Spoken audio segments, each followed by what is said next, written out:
안녕하십니까, 이준석입니다. 예, 오늘 영남 지역 산불 관련해가지고 전 국민이 안타까운 마음을 금치 못하고 있는 상황입니다. 사실 어제도 저희가 산불 관련해서 국민의 안전이 위협받는 상황에서 이 황당한 거대 여야의 행태를 꼬집는 방송을 하려고 하니 내키지가 않긴 했습니다. 그래서 결방도 고심했지만은 또 여러분과 약속한 부분이 있어서 방송을 했고, 제가 오프닝에서도 산불 관련해서 여러 번 썼다 지우기를 반복한 것도 사실입니다. 어떤 마음을 전하든지 국민들 보시기에 이런 정치 현실이 참 비극적이고, 그래서 분위기 전환하면서 방송을 해야 되는데 제가 어떤 말씀드려도 불편하게 보이지 않을까 하는 염려도 했습니다. 그래서 큰 양해 말씀 부탁드리겠습니다. 이번 화마로 인해 가지고 현재까지 26분의 국민이 돌아가셨습니다. 이 화재 진압에 나선 헬기가 특히 추락해서 고령의 조종사분께서 순직하셨다는 소식까지 정말 마음이 아픕니다. 삼가 고인의 명복을 빌며 유족분들께도 깊은 위로의 말씀을 전하겠습니다. 한덕수 대통령 권한대행께서 오늘 말씀하신 대로 지금껏 우리가 경험해보지 못했던 피해가 우려된 상황입니다.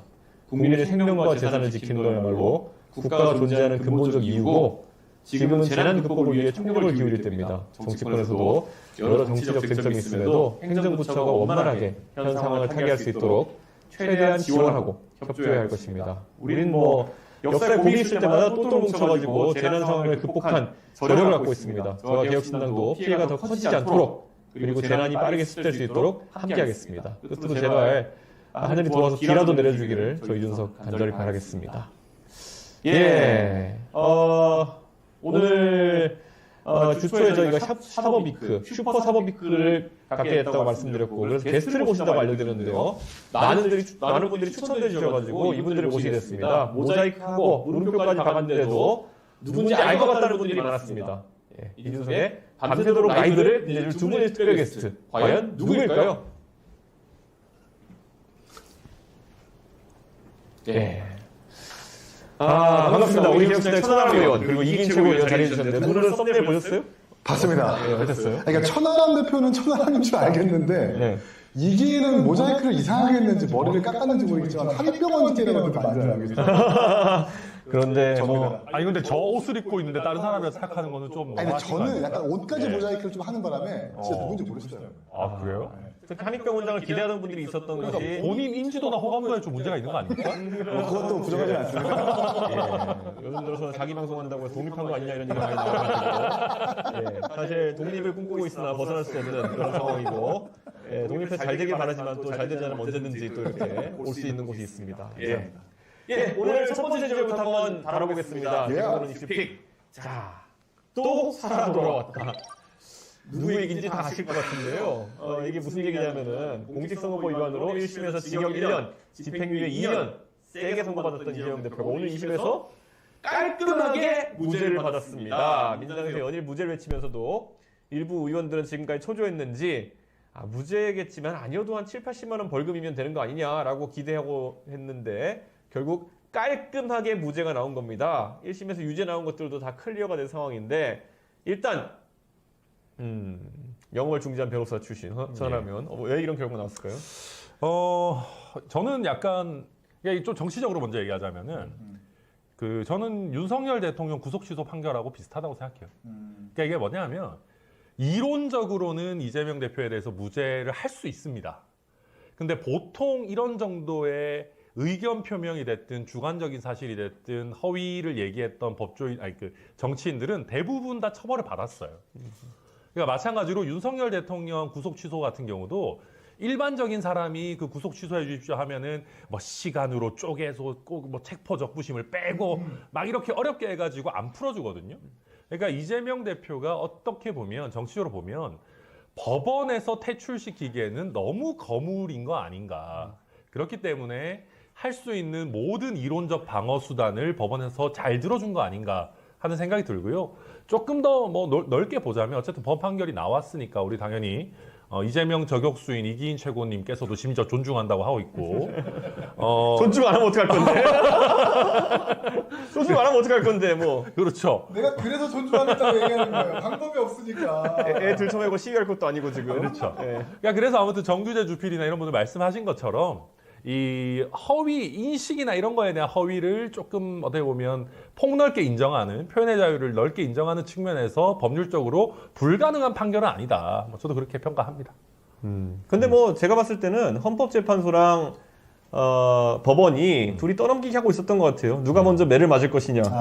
예. 그런데 사실 그 법원에서는 3월 26일쯤 하면 그때 이제 탄핵이 나와 있겠지 하고 이때 던진 것 같은데 갑자기 구속 취소 이런 게 터지면서 헌재에서는 야 니네 구속 취소 왜 시켜? 그래가지고 또 기싸움 하다가 헌재 선고 일정이 뒤로 밀리고 그러다 보니까 이런 상황이 나오고 또 법원에서는 2심 판사가 왜 나한테 그래? 이러면서 또 이렇게 판단 내리는 것도 있지 않을까라는 생각해 봅니다. 그러네요. 이거 이재명 대표 2심 판결까지 연기하고 이랬으면 진짜 환장의 콜라보 이런 거 될 뻔했는데. 근데 진짜 연계설이 있을까 싶어요. 뭐 판사들끼리 연락하는 것도 아니고. 근데 사실 그러진 않아요. 연계는 아니고요. 서로 네. 눈치 보고 자존심 싸움하는 거죠. 그러니까 똑같은 사람이니까 달력 보고 이쯤에서는 2심 선고 나오니까 우리가 이 뒤에 해야 될까 막 이런 고려는 없지는 않을 거예요. 네. 네. 그런데 그렇다고 하더라도 1심 판결이랑 너무 180도 다른 거지.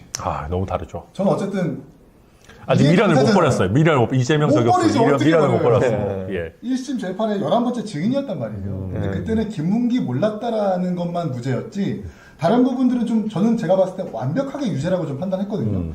그런데 이거를 갑자기 그냥 의견 표명 내지는 인식의 영역으로 판결을 해버리니까 그래요. 백현동 부분은 솔직히 좀 그렇죠. 정치적 특히. 의미를 부여하기도 좀 뭐하고 그렇다고 해서 탄핵 심판에 대해서 연계설을 저희가 갖다 붙이는 것도 뭐하고 정말 자, 여기서 그러면 해석을 할 수가 없습니다. 변호사가 있으니까 한번 예. 명예훼손 아니면 뭐 사실적시 이런 거에 대한 특강을 한번 들어보고 싶은데 예를 들어 네. 천하람은 돼지다. 이거는 사실적시입니까? 그럼 사실일 수도 있겠긴 한데요. 그러니까 그 동물로서의 돼지냐 아니면은 그렇죠. 뚱뚱하다의 돼지냐 평가가 다른 거잖아요. 그렇죠. 그러니까 예를 들면은 천하람은 뚱뚱하다 이거는 사실이라기보다는 그냥 평가죠, 평가. 그러면 야 이 뚱뚱한 녀석아는 모욕입니까? 모욕은 되고. 모욕은 되고. 그러니까 이게 그냥 아주 깔끔하게 정리하면 네.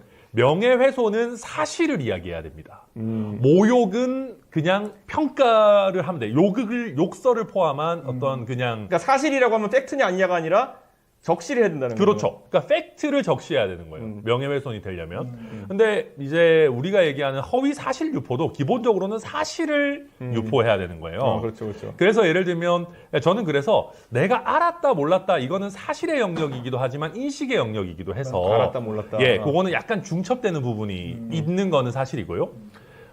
그리고 근데 저 백현동 협박 부분은 그거는 사실 1심에서는 사실의 영역에 훨씬 더 가깝다고 본 거죠. 맞아요.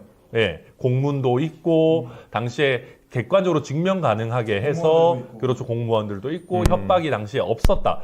협박이 있었냐 없었느냐는 사실의 영역이라고 봐서 1심은 이게 충분히 허위사실이 될 수 있다고 봤는데 2심은 그거보다는 협박을 느꼈다라고 하는 주관적 인식의 영역으로 봤던 거예요.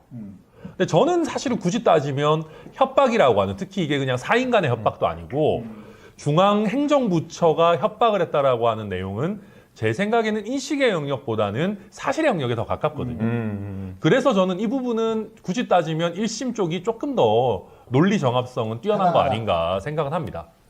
그러니까 이런 것들이 판단하기 좀 애매한 거고 사실관계는 크게 변하지 않은 것 같은데 법원은 이것을 뭐로 보느냐가 바뀌면서 적용되는 법리가 바뀐 게 아닌가 그런 생각입니다. 김문기 몰랐다는 저도 인식의 영역이라고 인정할 수 있는데 공문을 3번 보냈다고 이재명 대표가 압박으로 받아들였다는 건 아니에요. 근데 그 공문에서도 귀 씨가 용도 변경에 대해서는 그렇죠. 자기 판단 알아서 해라 그런 거죠. 예. 재량이다 라고 인정을 한 부분이 있단 말입니다. 네. 그리고 공무원들도 이재명 대표가 불렀었던 공무원들마저도 이건 협박 아닙니다. 우리가 직접 용도 변경을 한 겁니다라고 진술을 했는데 이걸 갑자기 주관의 인식의 영역으로 끌고 가니까 도무지 이해가 안 되더라고요. 뭐 공문 받는 걸 무서워하나 보죠, 뭐. 아니, 의무조항이 협박이면 하여야 한다라는 걸 전체 법률상 전부 다 하여야 한다라는 의무조항을 전부 다 협박으로 받아들일 수 있는 논리가 되는 거잖아요. 사실 말이 안 되죠. 이게 말이 안 되는 네. 거죠. 그리고 또 그 중앙부처가 협박했다라고 하는 거는 통상적으로 발생하는 일이 아니잖아요. 통상적으로 자주 일어나는 사실이 아닌데 그러면 정말로 본인이 통상적으로 업무 협조라거나 아니면 일정 부분에 뭐 예를 들면 약간의 뭐 강한 의견 표명을 넘어서 내가 백현동이라고 하는 거를 국토부의 협박에 의해서밖에 할 수 없었던 객관적인 사실이 좀 드러나야 되는데 그게 전혀 없는 상황에서 그냥 다소간의 과장은 있을지언정 협박이라고 느꼈을 수 있다 이렇게 해버리니까 저도 솔직히 잘 납득은 안 됩니다. 뭐 납득을 하시는 분들은 또 하시겠지만 못하는 분들은 끝까지 못할 거다 네. 이런 생각을 하는데요. 이번에 2심까지 근데 909일인가 걸렸거든요. 원래 2심까지는 선거법에서 270일 정도면 다 다른다라는 얘기가 있는데 길긴 길게 한 거죠 이게. 예, 이게 근데 솔직히 말하면요, 꼭 이재명 대표 재판이 아니더라도 딱 633을 꼭 지키지는 않습니다. 이제 실무에서. 근데 뭐 조금 길어져서 1심이 한 뭐 9개월 가기도 하고 1년 가기도 하고 하는 경우 있기는 있는데. 이재명 대표처럼 1심을 거의 2년 했죠, 이재명 대표. 이재명 저격수 맞습니까? 예. 예, 2년, 이렇게 하는, 그렇죠. 1심을 공직선거법 재판을 2년 넘게 하는 경우는 저는 솔직히 잘 못 봤습니다. 2심은 그렇게 길지 않았잖아요. 네. 네, 저희가 지금 마이크가 울려가지고 잠깐 방송 일시 정치하고 다시 재개하겠습니다. 한 1분 정도만 시간 주십시오. 이것도 벌써 이재명 대표가 손 쓰는 거 아니에요? 제 마이크예요. 그러니까, 이거 마이크나 이런 거는.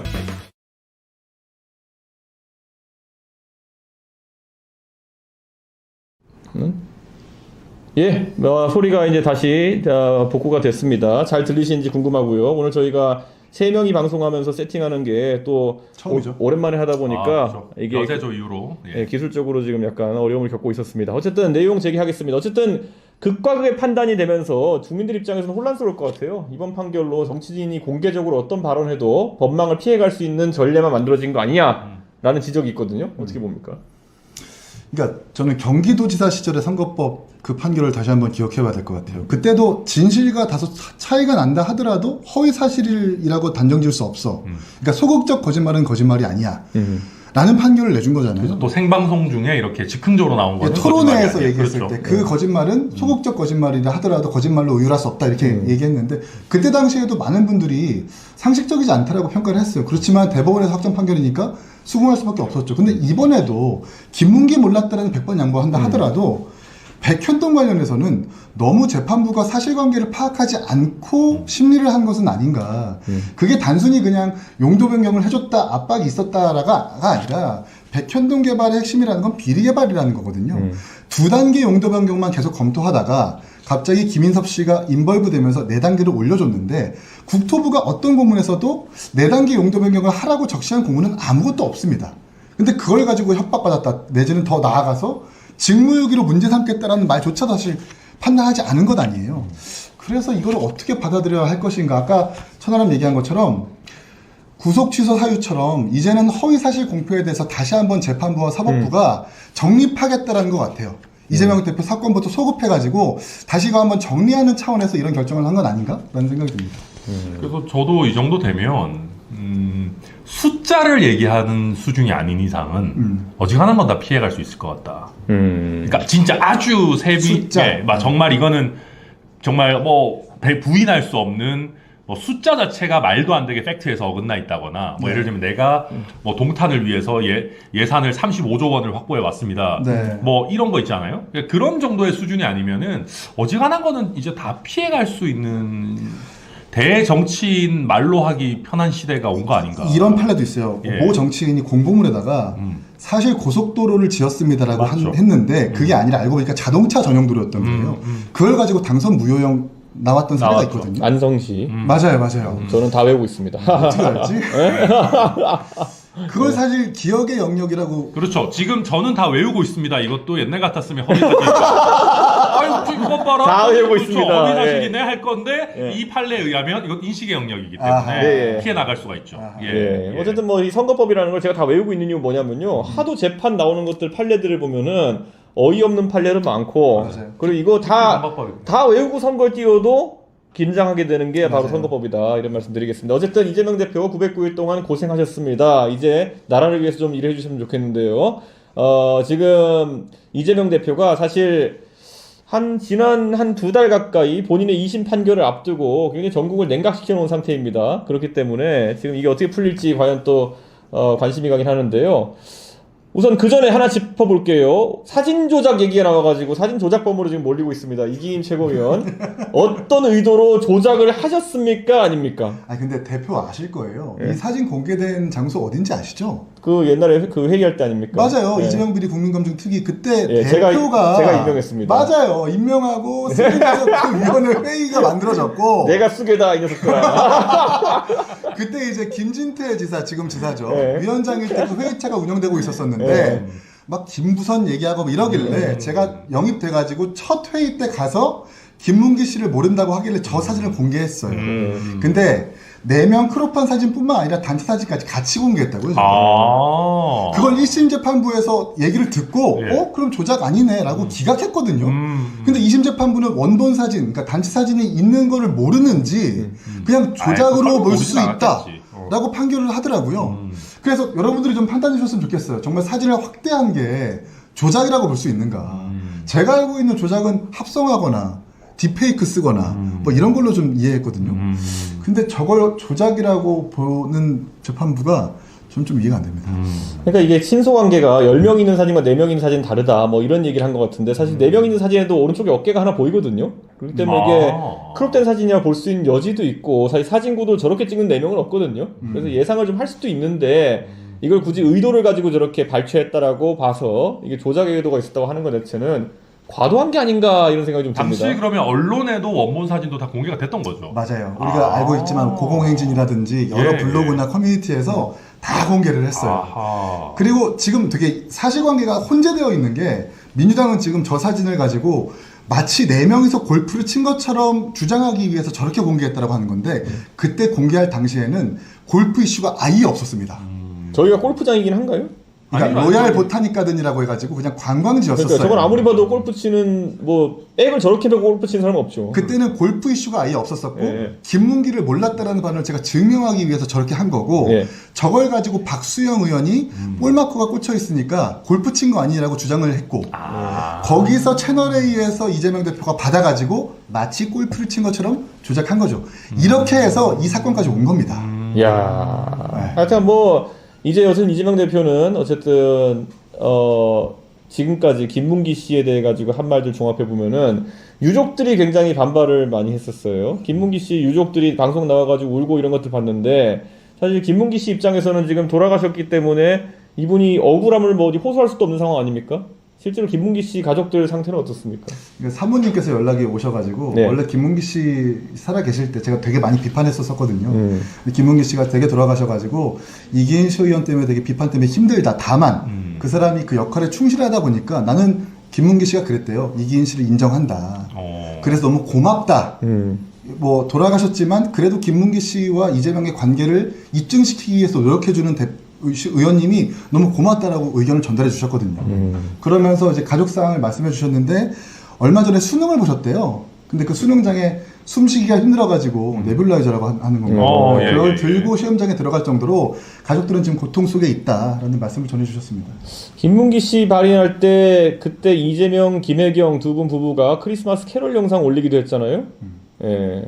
근데 이게 사실 김문기 씨가 실제 실무자로서 이렇게 일을 하고 이랬던 사람이 장례를 치르고 있는데 이렇게 하는 건 좀 아니다라는 지적이 그때 있었죠. 맞죠. 예. 그러니까 본인은 항상 시장일 때 업무 추진비 내지는 자기가 쓸 수 있는 금액을 가지고 아무리 산하기관의 직원이라 하더라도 경조사를 다 챙겼었던 사람인데 희한하게 김문기 씨 관련해서는 대장동의 사내이사, 유일한 사내이사였지만 상가집도 안 오고 부의금도 안 하고 하는 걸 보면서 저는 오히려 그때 오히려 관계를 최대한 더 적극적으로 부정하기 위해서 이렇게 모르는 척 하는 거구나 라고 생각을 했었었죠. 아니 뭐 어쨌든 뭐 백현동 무죄 나온 것도 한번 얘기를 해봐야 될 것 같은데요. 백현동은 저는 약간 놀랐습니다. 제가 오늘 방송됐을 썰전에서도 보면은 뭐 누구 알았다 몰랐다는 약간 평가의 영역 또는 뭐 주관적으로 바라볼 수 있는 부분이 있지만은 백현동 부지 관련해 가지고 국토부에 협박이 있었다는 얘기, 그런 뭐 사실상 협박했다는 얘기는 협박은 사실로 볼 수 있습니까? 협박했다? 아니면 그렇죠. 그리고 이게 협박의 구성 요건이 뭡니까? 협박이 이제 뭐라고 하죠? 위계? 그렇죠. 위계 말고 내가 그 위협을 느끼는 위협. 예. 요새 뭐 단어력이 많이 떠요. 예. 근데 아무튼 그러니까 이게 제가 뭐라고 얘기하고 싶냐면 이게 지금 그냥 단순히 일상생활에서 내가 그냥 뭐 협박받았어, 압박받았어라는 수준이 아니고 이게 앞에 내용들이 나오잖아요. 용도 변경을 하지 않으면 직무유기로 문제 삼겠다라는 협박을 받았다. 이게 단순하게 압박을 받았다라는 거랑은 좀 다른 문제예요. 그리고 이제 이런 사건을 할 때는 원래는 이재명 대표가 법률가라는 것도 일정 부분은 안 좋게 작용하거든요, 원래. 이런 사안에서는. 그렇죠. 그러니까 일반인이면 내가 그냥 약간의 압박을 받은 걸 협박받았습니다. 아, 이거 뭐 안 해주면 안 된다고 이럴 수 있는데, 법률가들은 그래도 협박이라고 하는 단어는 나름대로 정말 내가 통상적인 그 상황에 있는 일반적인 사람이 정말로 위협을 느낄 수준의 어떤 그런 행동이 있었느냐를 보게 되는데, 그러니까 의사 결정에 있어서 영향을 받을 정도로. 그런데 저거는 그냥 그런 뭐 협박받았어요 이런 수준이 아니라 굉장히 구체적인 컨텍스트가 있고 또 직무유기가 나오고 거기서 중앙부처가 협박을 했다라고 하는 내용이 나오는데, 이게 그냥 압박을 받은 수준이었다? 그냥 그 정도로 이렇게 표현할 수 있다? 라고 하는 거는 이거를 너무 지나치게 주관적 영역으로 한정해서 해석한 거다. 그러니까 사실 협박이 되려고 하면은 힘을 가진 자가 불이익을 고지해가지고 실제 위협을 했어야 되는 것인데, 국토부가 충분히 실권을 가지고 있어. 지자체한테는 그렇죠. 국토부 갑이죠. 초갑이죠. 아, 그렇죠. 네, 그리고 실제 직무유기라는 단어는 실제 직무유기는 형사적으로도 문제되는 상황이잖아요. 당연하죠. 그러니까 형사적으로 어떻게 하겠다라는 그런 협박이라고 볼 수 있다라고 생각하는 게 일반적인데, 사실 여기에 대해 가지고 오늘 판단 보면서 어떻게 느끼셨습니까? 아니 좀 이해가 안 되죠. 김문기 몰랐다라는 건 오케이 100번 양보할게요. 근데 저는 그 당시에 있었으니까 그때 당시에 민주당 시의원들 내지는 이재명 시장은 신나서 백현동을 개발했단 말이에요. 그런데 이제 와서 협박을 받았다. 그리고 심지어 이게 경기도 국정감사에서 이뤄진 발언인데, 이게 또 우발적 발언이라고 피할 수가 없는 게 국민의힘 내지는 다른 당 의원의 질의사항에서 있었던 게 아니라 민주당의 문진석 의원이 판넬까지 준비해서 이거 백현동 특혜 아닌 거죠? 라고 사실 확인 차원에서 이재명 도지사한테 물어보고 이재명 도지사가 다시 준비된 판넬을 꺼내면서 맞아요. 이거 협박, 이거 뭐 특혜도 아니고 아무것도 아니에요. 식품연구원이 그렇게 해서 했던 거예요 라고 적극적으로 변명하면서 이뤄진 발언이었거든요. 이걸 가지고 어떻게 협박으로 주관적 기억으로 끌고 갈 수 있는가, 이렇게 결정할 수 있는가, 전 이해가 안 됩니다. 그러니까 처음에 이게 이제 국감 자리에서 증언했기 때문에 국감 자리에서 한 말은 증인 감정법에 의한 처벌 외에는 받지 않는다라고 돼 있는 조항으로 빠져나가 보려고 했는데, 네. 그건 또 법원에서 아니다라고 했었어요. 처음에. 그건 말이 안 되죠. 그렇죠. 예, 근데 어쨌든 사실 이재명 그 당시 지사 같은 경우에는 후보로 선출된 이후, 이게 아마 2021년 10월 10일일 겁니다. 맞아요. 네, 그리고 10월 10일에 이런 행동을 해가지고 이제 문제가 되게 되는데, 이분 같은 경우에는 제 생각에는 경기도지사 신분을 유지하면서 대선을 최대한 뛰려고 했던 것 같아요. 그러니까 저 국감장을 아까 말했던 것처럼 맞아요. 자당 의원, 민주당 의원들이 질문 던져주면서 해명의 공간을 쓰려고 했던 의도가 명확해 보이거든요. 맞아요. 배팅볼 던져주면 준비해온 스윙 하겠다, 딱 그거지 않습니까? 맞아요. 예. 그래놓고 지금 와가지고 고의가 없었다고 하는 것도 좀 당황스럽고, 실제 저게 저 얘기가 사실 협박에 해당했다고 계속 주장하는 것도 좀 말이 안 된다 이런 생각하거든요. 하여튼 오늘 판단에서 가장 이해 안 가는 부분이 바로 이 백현동 얘기다. 근데 김인섭 씨가 지금 이 백현동 개발 로비스트잖아요. 네. 그런데 이분이 5년 받았던데요. 이 사람 거는 또 묻힌 것 같아요. 그러니까 이게 지금 보면 그 김인섭 씨 같은 경우에는 징역 5년 확정도 받았고, 그때 당시 로비스트로서 뭐 60몇 억? 네. 뭐 자기가 돈 챙긴 거 있잖아요. 77억. 77억. 아, 숫자 잘 얘기해야 됩니다. 그러네요. 제가 또 저도 약간 희미한데, 아, 그래요? 77억 의혹. 아, 그래요? 뭐 77억 가량. 정도. 가량. 에 대해서도 추징도 지금 다 확정돼가지고 이렇게 하고 있고, 이 지금 김인섭 씨라고 하는 사람이 들어오고 이 사람이 돈을 받아 챙기고 하면서 백현동이라는 것이 급물살을 탔다라고 하는 게 법원 판결에 의해서 명확하게 돼 있고, 이 김인섭과 이재명과의 관계, 선거를 도왔던 관계도 사실은 거의 명확하게 나와 있는 네. 거거든요. 그래서 지금 보면 이재명 대표가 오늘 항소심에서 무죄 받아서 진짜 좀 그렇지만은, 지금 자기 주변에 있는 이런 사건들, 그리고 솔직히 뭐 쌍방울 대우북 송금 이런 부분들이나 대장동 사건이나 이런 거 쭉 파고 들어가 보면 주변 사람들은 줄줄이 지금 유죄가 이어지고 있거든요. 그래서 다시 한번 우리 윤석열 대통령의 정말 그 어리석은 판단을 탓하게 됩니다. 2, 3년만 그냥 놔뒀어도. 그러니까 김민석 최고위원이 최근에 이런 모든 게 어떤 프리메이슨 같은 것의 기획이 아니냐라는 얘기를 했는데요. 사실 이 윤석열 대통령의 개헌부터 이뤄진 일련의 과정 속에서 뭐랄까요? 본인의 위험을 회피한 사람은 이재명 대표밖에 없습니다. 저는 나중에 우리가 세월 지나서 한 10년, 15년 뒤에 이재명 대표가 천하동인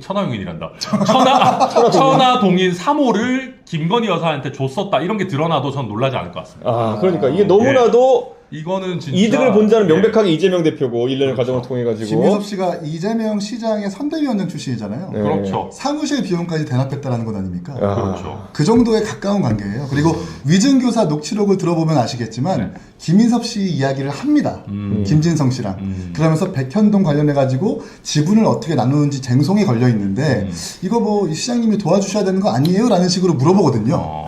그만큼 깊게 연관되어 있는 사람이라서. 근데 뭐 이번 제가 자꾸 헛소리를 하게 되는데 좋은 뭐 정보 감사하고요. 네. 오늘 판결의 요지에 의하면 뭐 이런 얘기 해도 무죄인 거 아닙니까? 윤석열 대통령이 이재명 대표에게 협박당해서 비상기업했다.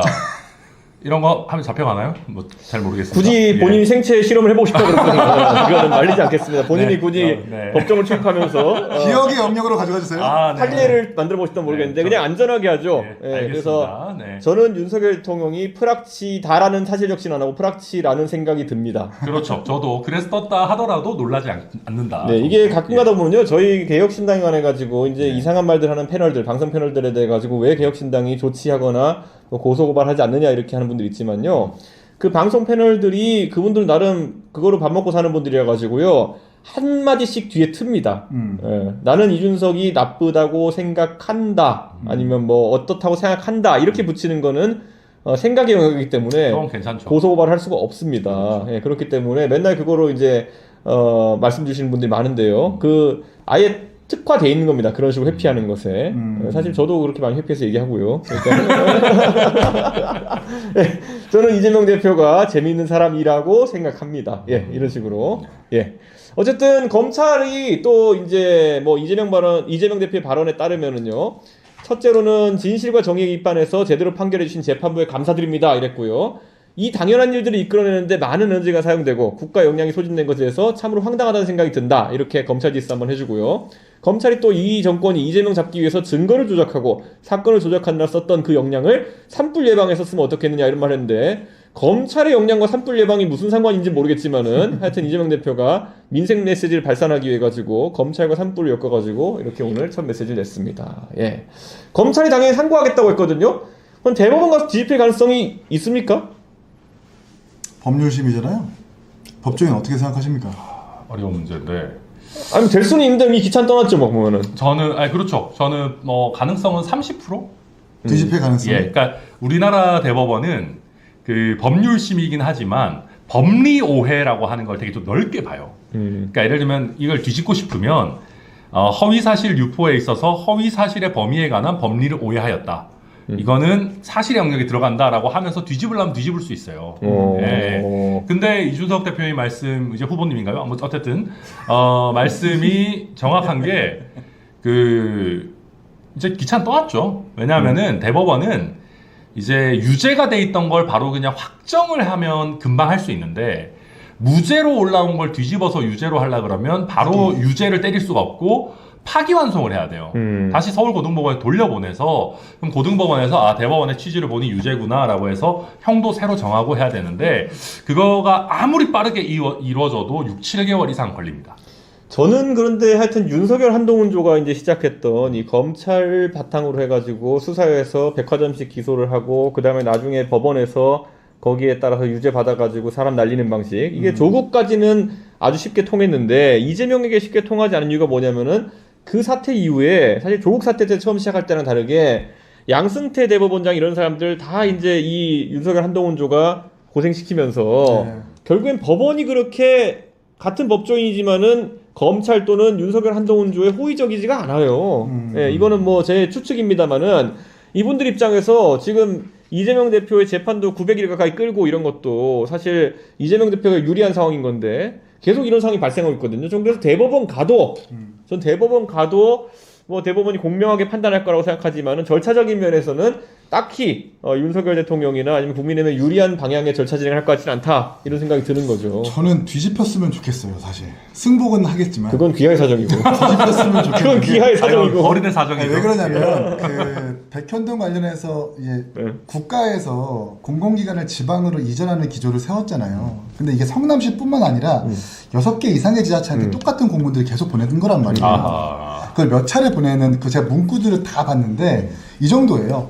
종전 부동산 매각의 용도 변경을 협조해달라 정도거든요.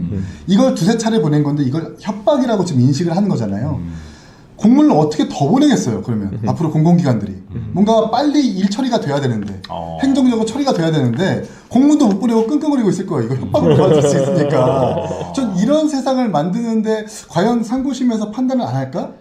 아, 그러니까요. 라는 생각을 합니다. 그런데 희망사항은 희망사항대로 돌아가지만 어쨌든 선거는 이제 윤석열 대통령 탄핵 선고를 저희 기다리고 있는데요.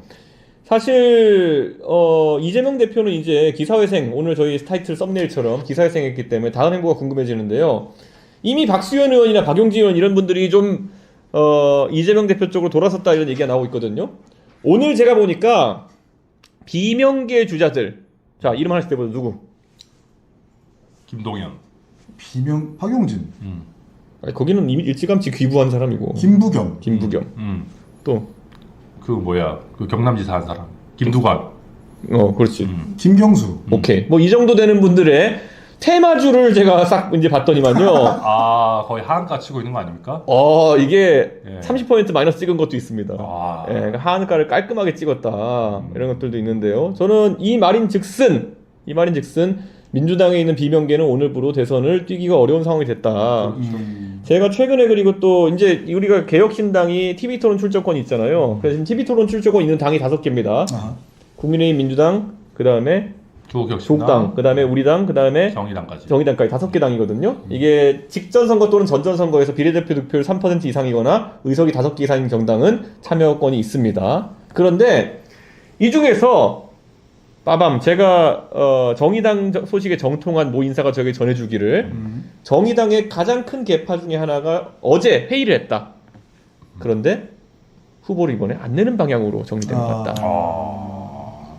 정의당 입장에서는 지난번에 심상정 후보 뛰었다가 괜히 0.7% 차이에서 3% 떼갔다고 해가지고 당이 뭐 몰락했다 이렇게 보는 분들도 있으니까 그런 판단한 것 같은데, 그래서 우선 거기는 안 내는 거고, 원래 비명계 플랫폼으로 얘기가 나오던 것이 조국당이거든요. 그럼 조국당도 지금 이런 상황이 되면은 뭐 그래도 좀 우리가 이름을 알만한 사람 하나를 들고 와야 되는데. 신장식 의원님 나간다는 얘기 있던데? 장식이 형. 네. 근데 나가도 장식이 형 여의도에 그런 소문이 아주 흉흉합니다. 제가 썰전 녹화하면서 장식이 형을 몇 번 따왔는데요. 되게 조심스럽습니다. 이게 불경죄에 걸리면 안 된다는 생각을 하고 있는 것인지. 그러니까요. 거기 우리 신장식 의원님은 이렇게 출마하시기에는 너무 이재명 대표님을 좋아하시는 거 아닙니까? 그러니까 조국혁신단도 내부에서 그런 위기의식이 있는 것 같아요. 여기서 독자적으로 대선 후보를 내서 성적을 내야지만 다음 지방선거 내지는 다음 선거에서 발판을 마련할 수 있다는 고민이 있는 것 같습니다. 그런 차원에서 신장식 의원님 나온다 만다라는 소문을 들었던 것 같아요. 저는 지금 최근에 조국당에 대해서 들은 거는 조국당이 약간 두 갈래로 나뉘어져 있다. 흔히 말하는 지방선거까지는 자강을 하자와 이번 대선판에 아예 그러면 민주당이랑 합체하자. 이런 이야기를 하는 분이 갈려있다는 얘기를 들었는데요. 사실 이번에 4월 2일인가요? 보궐선거가 있잖아요. 네. 거기서 곡성인가요? 어디다 담양인가? 네. 거기서 이제 지금 군수 선거를 붙었는데 지금 조국당과 민주당이 여론조사하는 박빙이라고 합니다. 그럼 거기서 결과에 따라 가지고 조국당의 구성원들의 판단이 좀 달라지지 않을까 그런 생각을 하게 됩니다. 예, 어쨌든 저희는 이제 이런 사정을 보고 계속 이제 기다려야 되는 상황인데요. 지난 대선에서 0.73% 차이로 졌던 이재명 대표가 사실 그때 정치 신인이었던 윤석열 대통령한테 어떤 뛰어난 당대표의 전술에 휘말려가지고 졌거든요. 그렇죠. 예, 그런데 이번에 이재명 대표는 본인에게도 마지막 기회라고 생각하지 않을까 하는데 어떻게 보십니까? 네, 뭐 일단은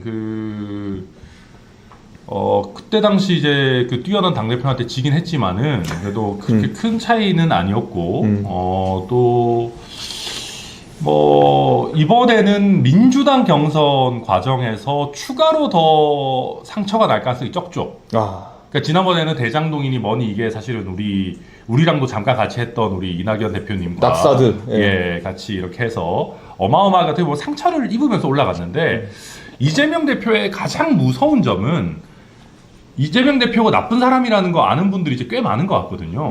그렇죠. 이것도 잡혀가나요? 거기 사실 뭐 모르겠는데 본인의 기억이니까. 제 평가니까. 평가. 예. 그러니까 이제 더 이상 나올 게 과연 있을 것인가 라는 점에서 굉장히 강력한 후보인 건 맞고요. 다만 이게 어쨌든 저는 이번에 무죄 판결 당장은 너무 좋은 일이라고 민주당에서 뭐 박수 칠 일이지만 그냥 국민들이 봤을 때 이게 과연 공정한가? 특히 이제 윤석열 대통령이 탄핵된다라고 했을 때 윤은 탄핵되고 이재명은 살아서 대통령 선거에 나가는 게 과연 공정한가라는 점에서는 저는 일정 부분 역풍 불 가능성도 있다 생각합니다.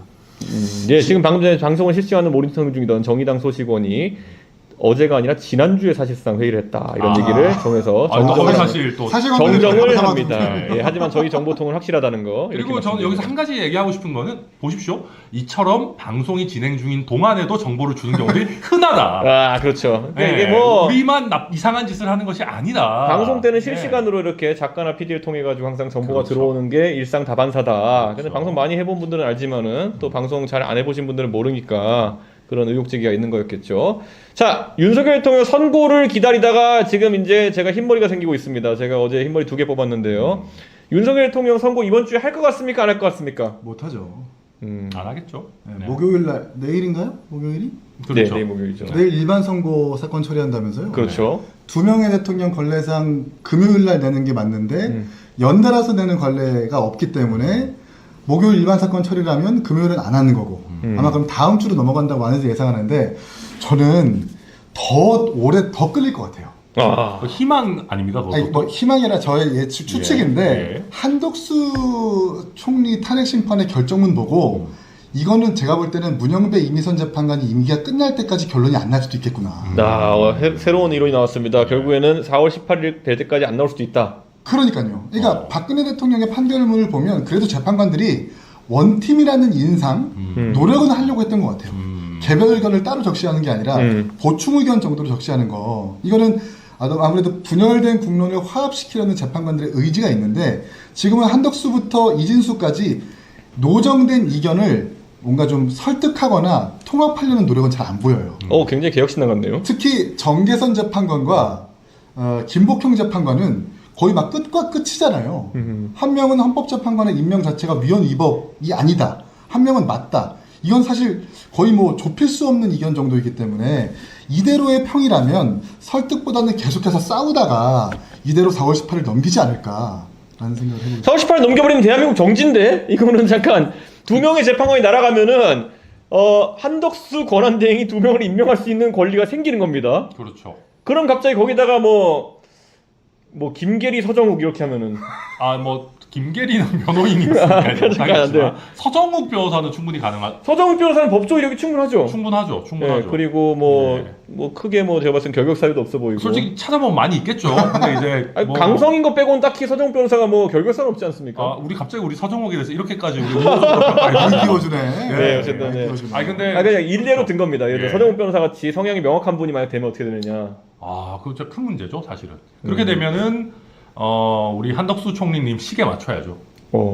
왜냐하면 한덕수 총리가 대통령 권한대행을 한 2년 하는 거니까. 시계 맞춰야 된다. 시계 맞춰야 되는 거죠. 시계뿐만 아니라 5만 가지 기념품 이런 거 다 맞출 수 있는데 그쯤 되면은 거의 대통령은 좀 그렇고 한 중통령 정도로 우리가 한 2년 하는 거니까 인정해드려야 되는 오히려 윤석열 대통령 임기보다 길 수도 있는데 끝까지 하면은?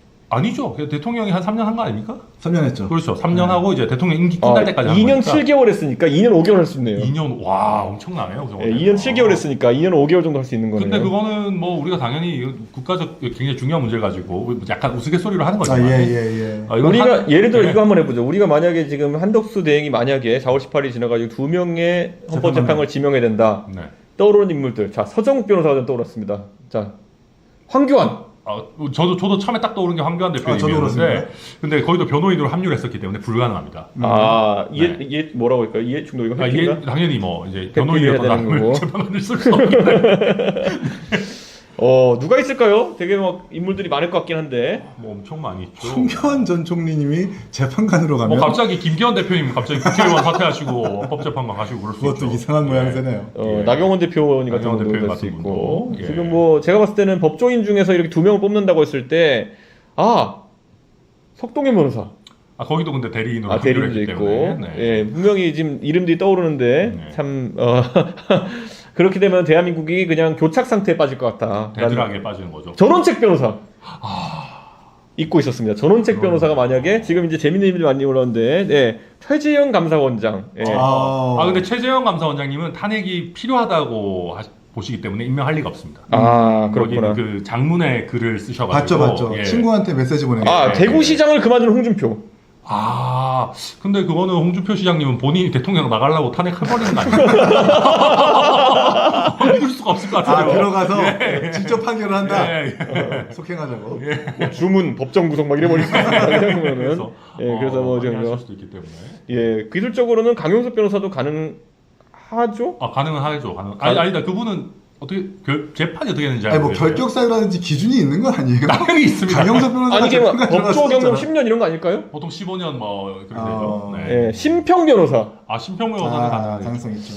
그러면 제 생각에 심평 변호사와 그 정도 조합만 해도 전원책 변호사 조합만 해도 심평 전원책이면은 헌재가 재밌어지긴 하겠다는 생각이 듭니다. 그렇죠. 이제 보면은.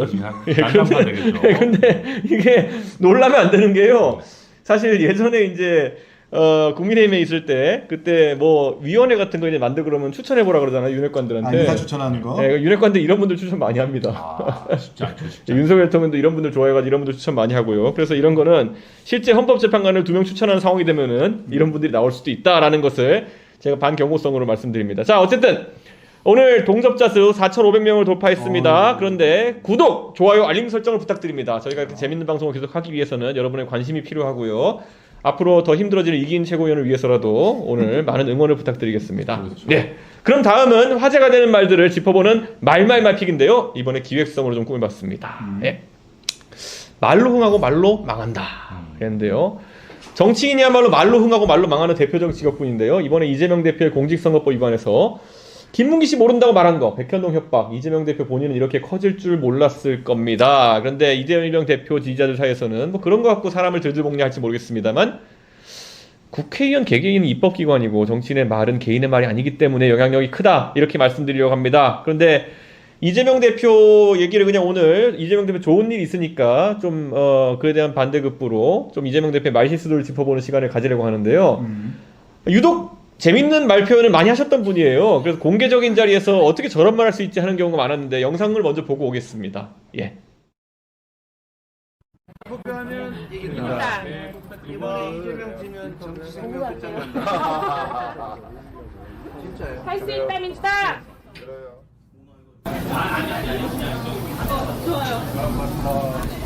반가워요. 잘 부탁합니다. 1번 이재명. 네. 설마 이치가 아니겠지? 그 논문 표절이 뭐냐면 저는 중앙대학교를 졸업했고 사법시험을 합격한 변호사인데 제가 무슨 어디 이름도 잘 모르는 대학에 석사학위가 필요하겠습니까? 필요 없잖아.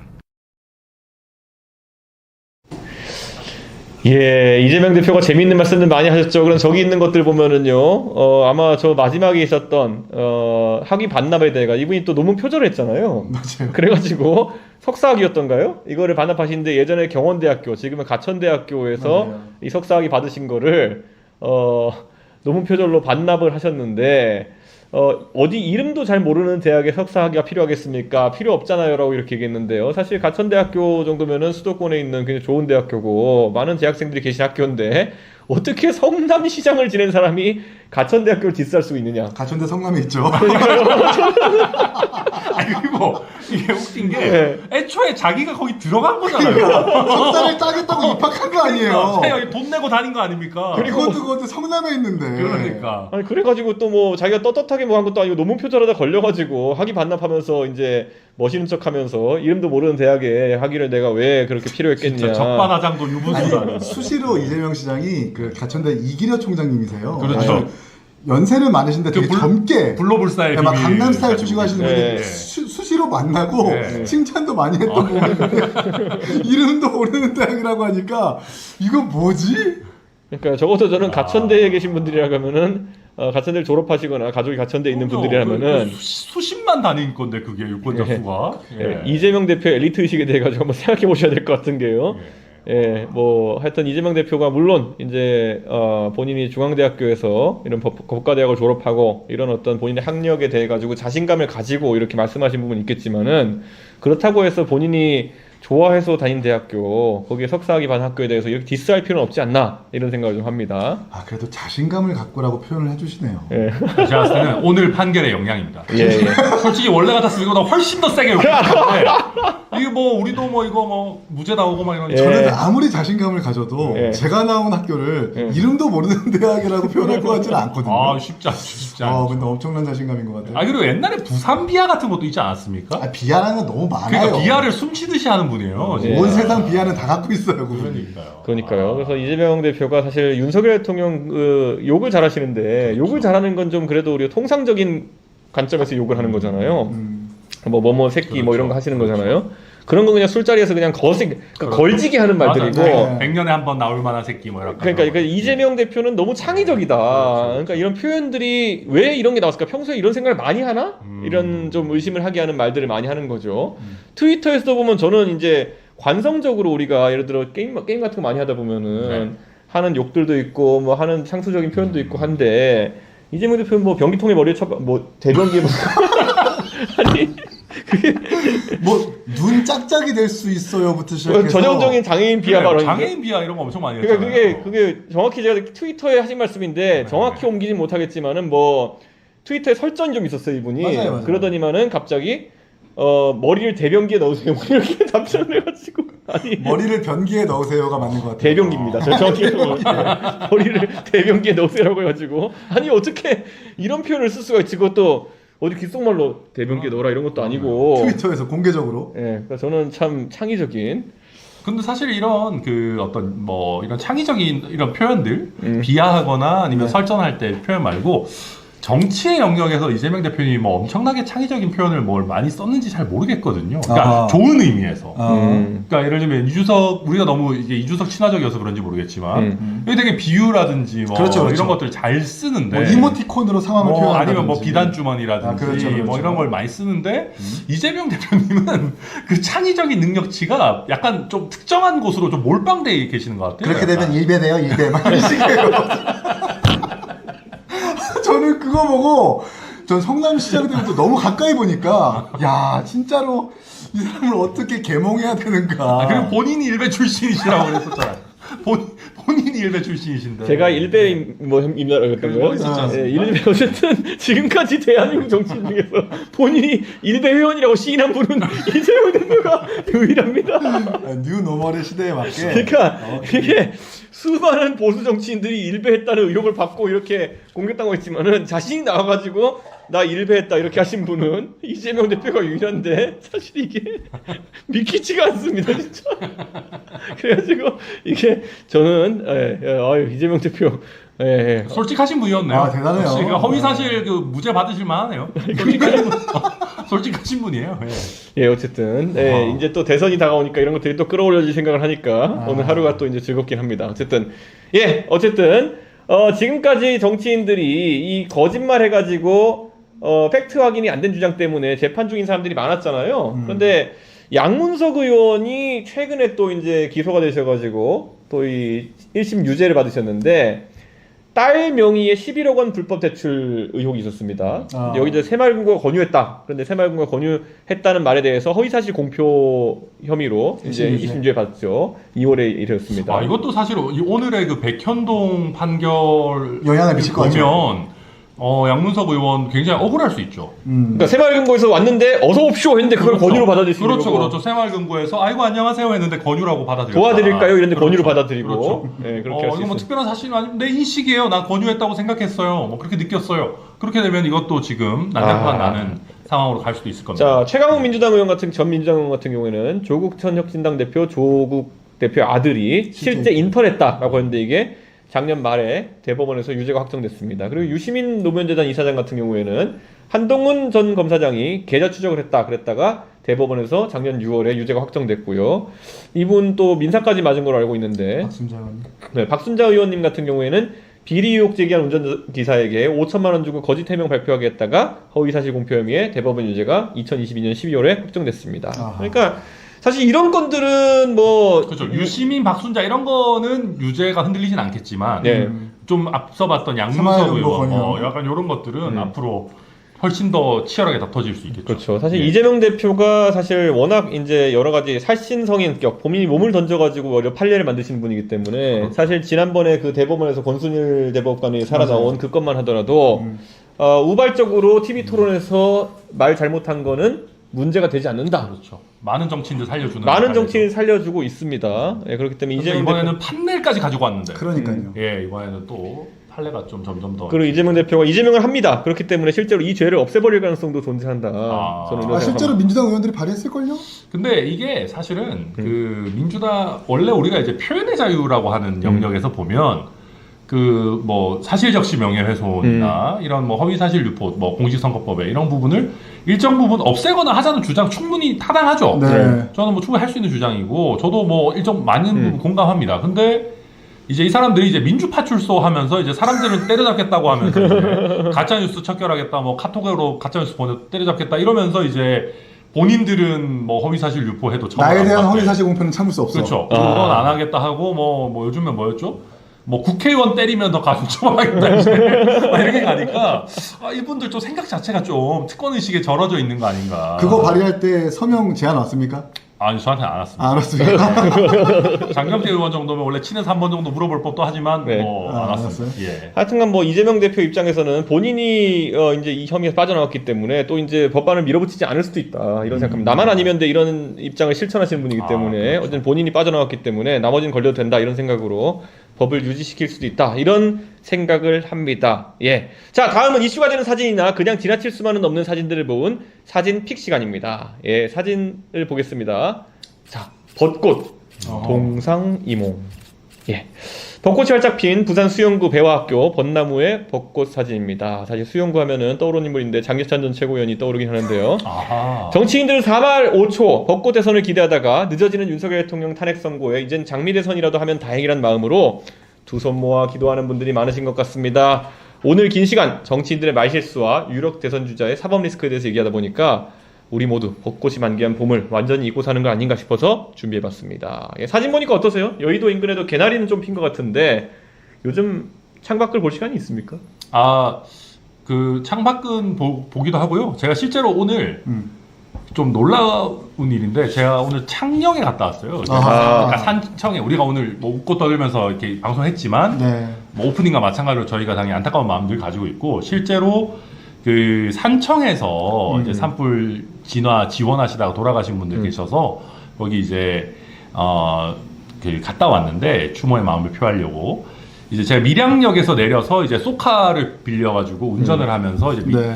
이제 창녕까지 갔어요. 한 40분 정도 걸리는데 남쪽 지방이니까 벚꽃이 되게 예쁘게 많이 폈더라고요. 이미. 네. 그래서 뭐 벚꽃은 보기도 했지만 그 정말 좀 그랬고 약간 한 가지 더 좀 슬펐던 거는 물론 그 요즘은 경북 쪽의 산불 피해가 더 심해서 그런 것도 있겠지만 오늘 이재명 대표 선고 이런 것 때문인지 그 우리 창녕에 마련된 그 정말 추모 공간에 언론인들이 단 한 분도 안 계시더라고요. 그러니까 이게 정말 어떻게 보면 산불 피해나 이런 부분들이 국가적으로나 우리 국민들에게 봤을 때는 훨씬 더 어쩌면 정치적으로 굉장히 중요한 문제일 수 있는데 진짜 이재명 대표 선고가 블랙홀처럼 거의 모든 것들을 빨아들이고 있는 거 아닌가 그렇죠. 다시 한번 좀 느끼는 좀 씁쓸한 그런 날이기도 했습니다. 사실 이번에 이재명 대표가 이 선고가 난 다음에 아마 오늘 저녁에 안동에 가가지고 안동에서 산불 현장을 이제 살피고 이렇게 하시는 걸로 알고 있는데요. 사실 이재명 대표 안동 출신이잖아요. 근데 그 전까지는 안동 가시는 걸 좀 꺼려하셨던 측면이 있는데요. 이번에 산불 기회로 가셔가지고 한 건 잘했다는 생각이 들고요.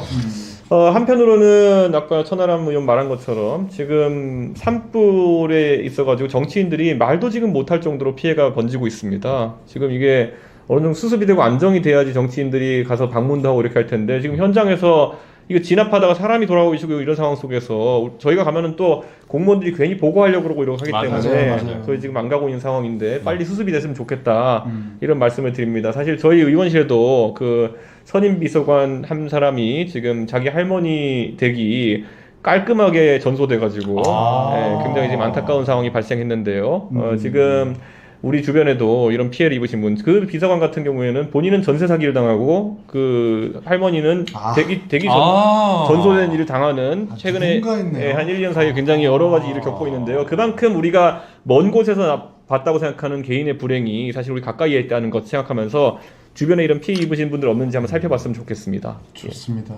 너무 예. 다음은 여러분이 가장 기다렸을 시간, 저 이준석과 허심탄회하게 대화를 나눌 수 있는 시간입니다. 지금 이 시간 라이브 방송을 통해서 질문을 올려주시면은 확인으로 답을 해드리고 있고, 사전에 저희 채널 커뮤니티 게시판이나 준스톡 앱을 통해서도 질문 주시면은 확인 후에 답해드리도록 하겠습니다. 오늘은 이 두 분과 함께하고 있으니까요. 더 다양하고 재밌는 질문들, 우리 생활에 꼭 필요하고 궁금한 질문들을, 그리고 개혁신당에서 해줬으면 하는 정책들까지 마구마구 질문해 주시면은 답을 해보도록 하겠습니다. 우리 생활에 꼭 필요한 것까지 답변해 줍니까? 예, 근데 맞습니다. 여제조하다가 이거 하니까 예. 상당히 짜임새가 있네요. 예, 그렇습니다. 저희가 그런 나름 뭐 무슨 코너가 있어요. 깜짝 코너도 놀랐네. 있고 영상도 준비해 주시고 네. 깜짝 놀랐네요. 역시 대선 후보 되니까 다르네요. 여제조 때 사람이. 왜 이렇게 못했을까 우리가? 헌법기관으로서 저희가 격식 있는 방송을 해야 되고 참 저만 원의 정치인이죠 참. 예, 그렇습니다. 예. 예. 그렇죠. 헌법기관, 국민. 예. 비헌법기관. 국민이 제일 중요하죠, 사실은. 예, 자 그러면은 질문들을 살펴보겠습니다. 예, 상속세 폐지에 대해서 궁금합니다. 이러는데 이거는 귀찮으니까 자 기재위 위원이 귀찮다고요? 뭘 귀찮아요? 무슨 소리예요? 예, 귀찮다기보다는 상속세가- 제가 설명을 잘 못합니다 이거를. 예. 아하. 근데 이 상속세를 완전히 폐지하기는 사실은 좀 쉽지는 않다. 네. 네, 그렇습니다. 예. 여야 합의한 거 아니에요?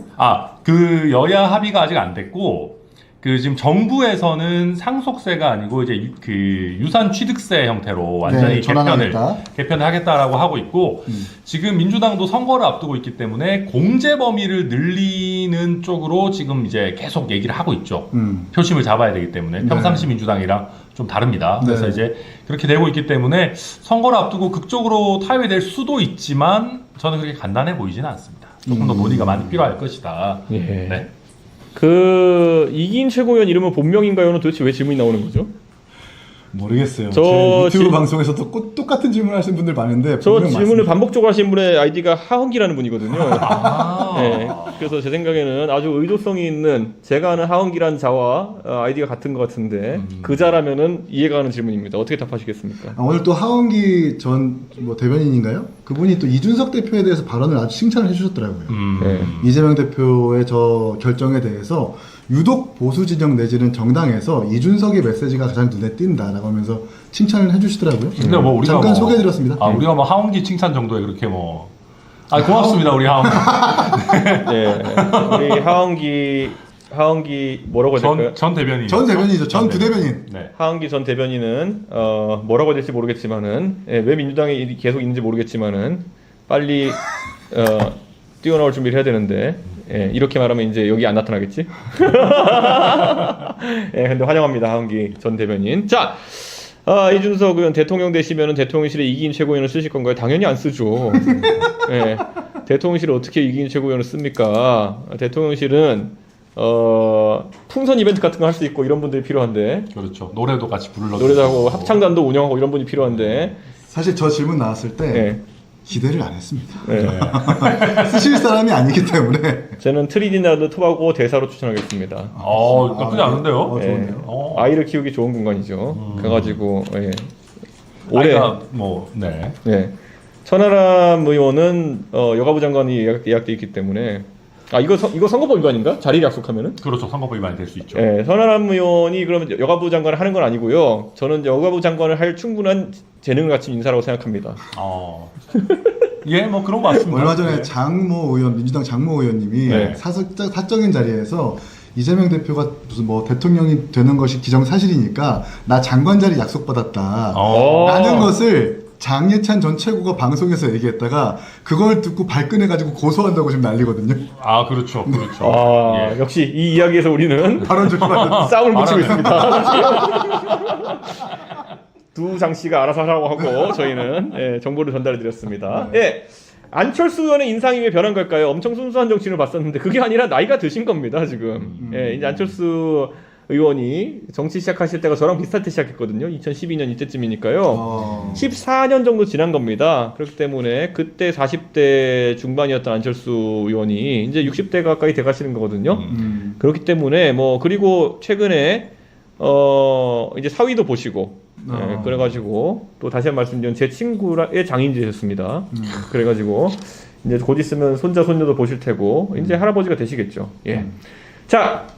부동산 관련 정책 궁금합니다. 민간 공공 중 어느 주도로 향후 공급이 이루어져야 될지, 서울 아파트와 지방 아파트 간의 극단적 양극화 막을 방법은 이것에 대해 가지고 솔직히 말씀드리면은 공공 주도로 서울에서는 공급하기가 너무 어려워졌고요. 이제 재건축 재개발 프로젝트 외에는 방법이 거의 없고 임대 재건축 정도로 이제 오세훈 시장이 추진해가지고 노원 같은 경우는 하계 5단지 고층 재개발 이런 것들을 재건축 이런 것들을 하곤 했는데요.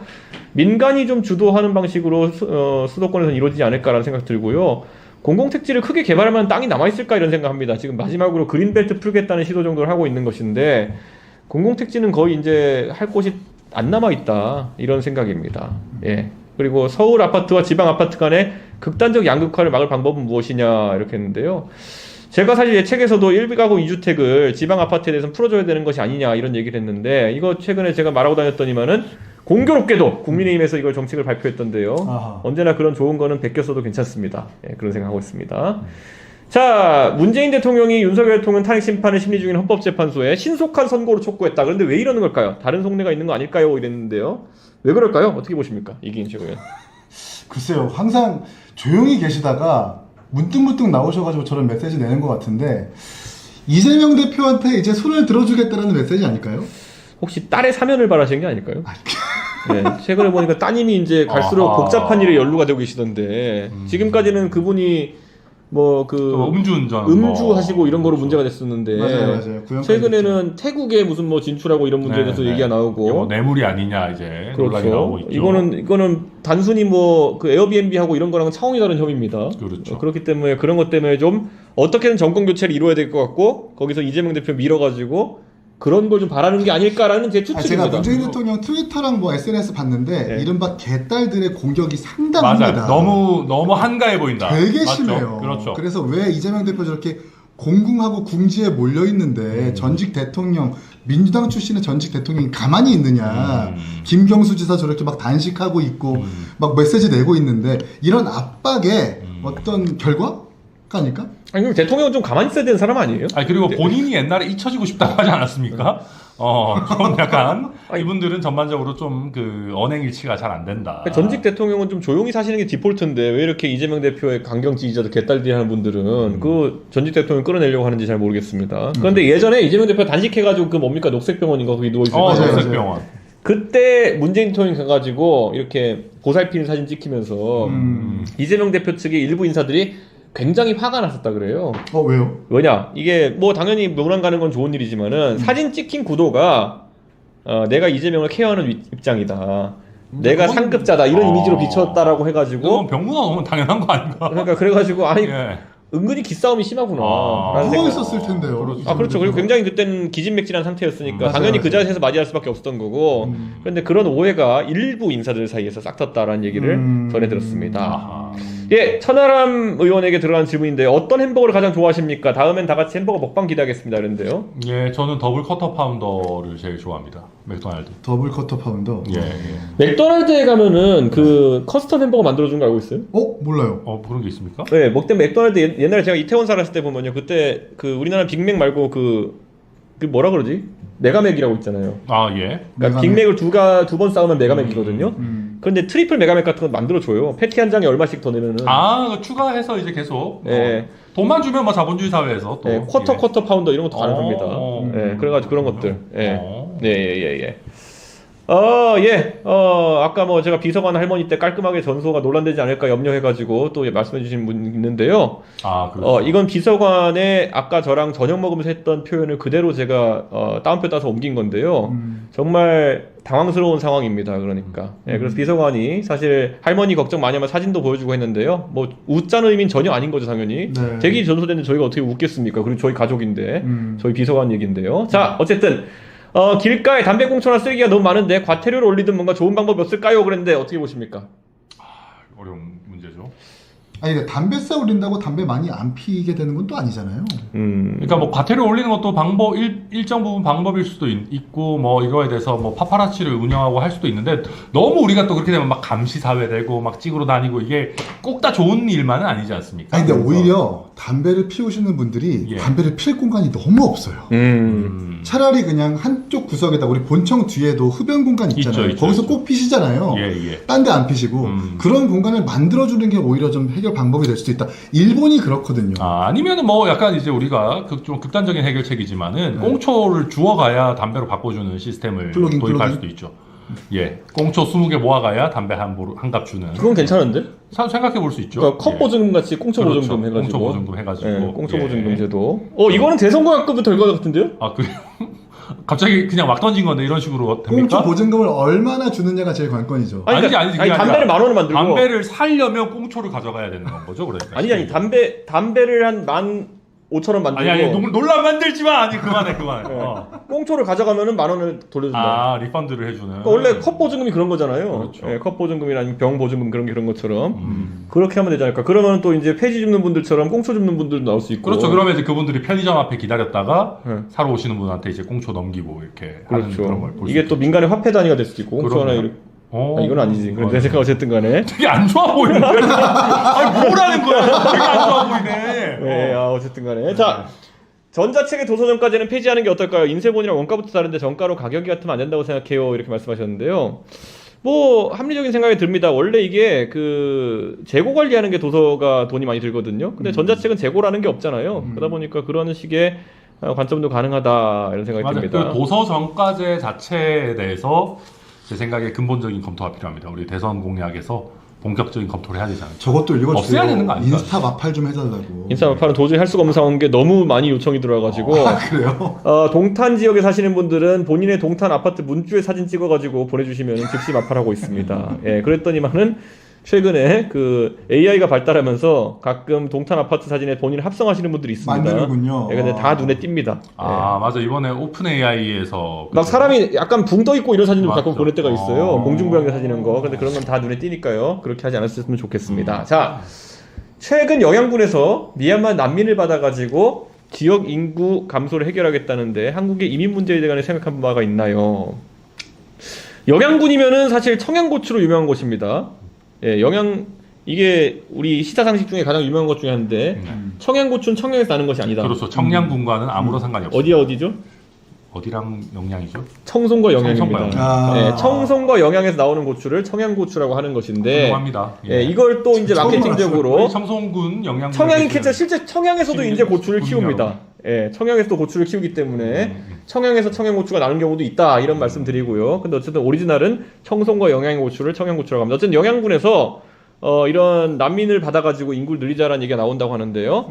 그 정도로 경북 북부 지역은 인구가 지금 소멸돼가는 상황이고 심지어 이제 청양고추 하면 청송이랑 영양이 세트인데 청송 같은 경우 이번에 그 경북 북부 교도소 맞아요. 교도소 유치를 위해서 굉장히 노력을 많이 이게 했죠. 1교도소, 2교도소, 3교도소까지 맞습니다. 있는데 한 2,700명 정도 수감자가 있는데 이번에도 그 불나가지고 굉장히 이슈화가 됐지만은 맞아요. 청송군에서 이 교도소 해보니까 괜찮은데 이래가지고 앞으로 교도소를 더 유치하는 것이 청송군의 과제가 됐다 이런 말 하더라고요. 왜냐면은 교도관 자녀들이 와가지고 학교에 이제 학교 정원도 채워주고 그럼요. 또 면회 오는 사람들. 면회 오는 사람들이 또 와가지고 소비를 해주고 이러다 보니까 교도소가 옛날 같으면은 뭐 사양 시설 같이 됐는데 요즘은 오히려 청송이나 영양 이런 지역에서는 유치하고 싶어가지고 경쟁 중이다. 지역에서 반발은 없어요?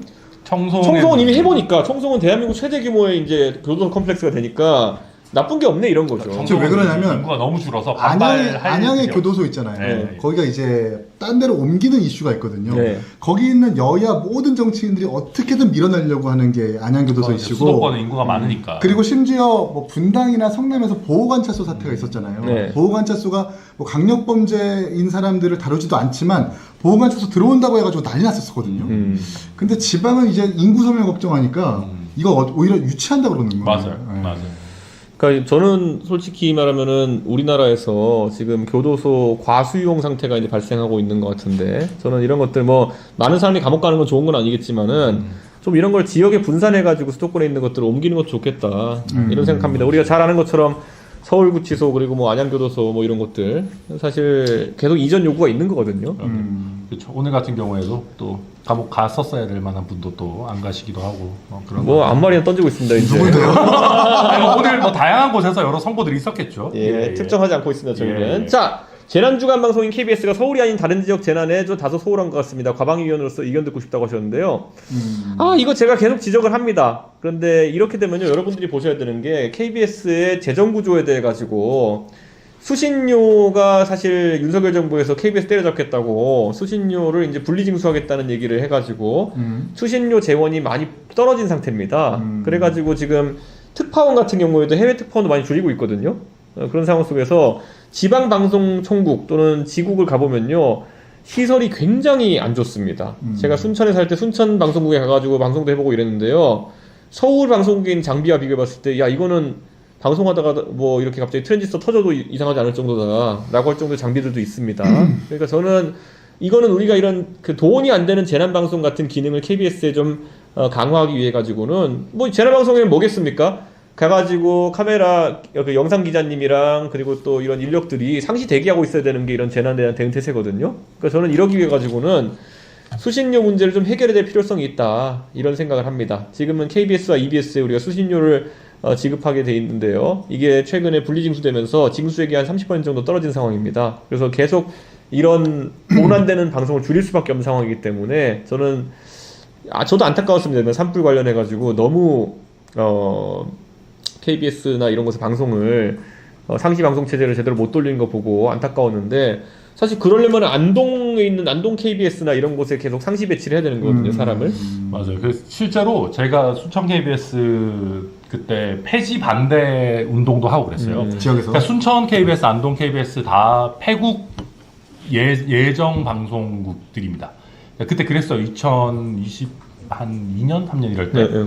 이미 그랬는데 이제 KBS 내부 구성원들도 반발 엄청 하고 이제 지역사회에서도 반발해서 아직까지 폐국이 되고 있지는 않은데, 아무튼 되게 위기고, 그리고 이제 이거는 저는 이제는 제가 너무 이재명 대표 꽂혀서 그런데 이준석 대표를 얘기하려고 하다가 이재명 대표, 아무튼 이준석 대표의 말씀도 일정 부분 맞겠지만, 근데 저는 이게 단순히 돈의 문제가 아닌 게 서울에서 산불 났으면은 제 생각에는 난리 나고 뭐 24시간 특보하고 막 재난 문자 쓰고 막 진짜 난리 났을 거예요. 남산 막 이랬으면, 아니 남산에 불이 나야 된다는 의미 당연히 아니고, 근데 지역에 있는 이슈들에 대해 가지고 모르겠습니다. 우리 국민들도 그만큼 관심이 낮은지 그걸 방송이 반영하는 건지는 모르겠지만, 이거는 저는 재난 주간 방송사로서 너무 지역에서 뭐 비 피해 나고 불 피해 나고 이런 거에 대해서 너무 좀 무관심하다, 관심도가 너무 떨어져 있다, 이거 문제가 심각하다. 저는 근데 이제 제가 지역구에 산불이 난 적이 있거든요. 이제 제가 상계동에 있을 때 바로 뒷산이 수락산인데, 수락산 대형 산불이 났어요. 그래가지고 산이 싸그리 이제 거의 탔는데,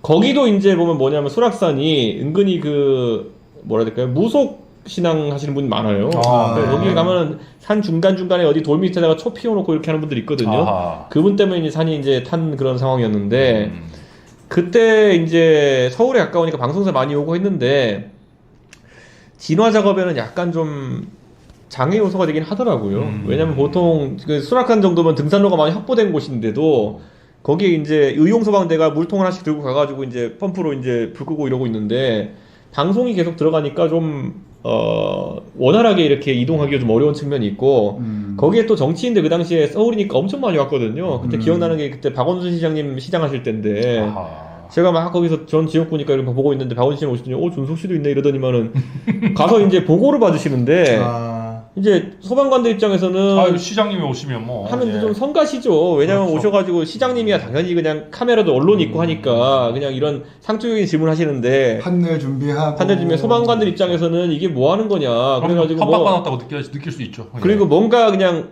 음. 방송 나가려고 창의적인 질문 비슷한 거 던져야 되니까 그때 박원순 시장이 뭐 했냐면 이거 드론은 날리면 안 되나요? 이래가지고 그러면은 아 정말요? 그 소방서장 아저씨가 이제 보다가 수락산에 전기줄 다 걸립니다. 이래가 이제 그런 대화를 하는 거 보면서 저는 이번에도 제가 그래서 산불 난 거 보고 그거 가면 안 되겠다. 지금은 진화가 끝난 다음에 뭘 지원할 수 있는 거를 찾기 위해 갈 수는 있겠으나 맞아요.